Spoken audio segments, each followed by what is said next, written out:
ಸ್ವತಂತ್ರ ಪೂರ್ವ ಕಾಲಕ್ಕೆ ನಮ್ಮನ್ನು ನೇರವಾಗಿ ಕರ್ಕೊಂಡು ಹೋಗ್ಬಿಡುತ್ತೇನೋ ಅನ್ನಿಸುವಂತ ಈ ಸುಂದರವಾದ ಪುಟ್ಟ ಹೋಟ್ಲ್ ಇರೋದು ಅಂಕೋಲಾದಲ್ಲಿ. ತಮ್ಮ ಮುಗ್ಧ ಮನಸ್ಸಿನಿಂದ ನನ್ನ ಪ್ರೀತಿಗೆ ಭಾಜನರಾಗಿರುವ ಅಂಕೋಲಾದ ಜನರು ಬೆಳಿಗ್ಗೆ ಹೀಗೆ ಕ್ಯೂನಲ್ಲಿ ನಿಂತಿರೋದು ಮಿಸಳ್ನ ಪಾರ್ಸಲ್ ತಗೊಂಡು ಹೋಗೋದಿಕ್ಕೆ.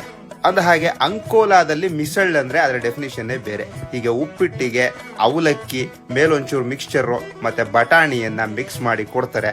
ಇದೇ ನಮ್ಮ ಅಂಕೋಲಾದ ಮಿಸಳ್.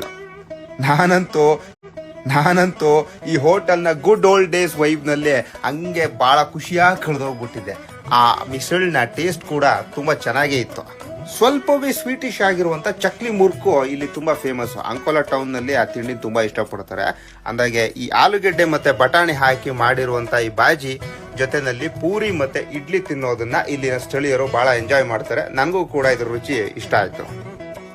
ನಾನು ಯಾವುದೇ ಜಾಗಕ್ಕೆ ಹೋದ್ರೂ ಇಂಥ ಸಣ್ಣ ಪುಟ್ಟ ಜನಪ್ರಿಯ ಹೋಟೆಲ್ಗಳಿಗೆ ಹೋಗೋದಕ್ಕೆ ಇಷ್ಟಪಡ್ತೀನಿ. ಸ್ಥಳೀಯ ಆಹಾರವನ್ನ ಅದರ ಒರಿಜಿನಲ್ ಸೆಲ್ಫ್ ನಲ್ಲಿ ಎಂಜಾಯ್ ಮಾಡೋದ್ರ ಜೊತೆಗೆ ಆ ಸ್ಥಳೀಯರೊಂದಿಗೆ ಮನಬಿಚ್ಚಿ ಮಾತಾಡ್ತಾ ಅಲ್ಲಿನ ಸಂಸ್ಕೃತಿಯನ್ನ ಅರ್ಥ ಮಾಡ್ಕೊಳ್ಳೋದಿಕ್ಕೆ ಹೇಳು ಮಾಡಿಸಿದಂತ ಜಾಗಗಳು ಇಂಥ ಸಣ್ಣ ಪುಟ್ಟ ಹೋಟ್ಲುಗಳು.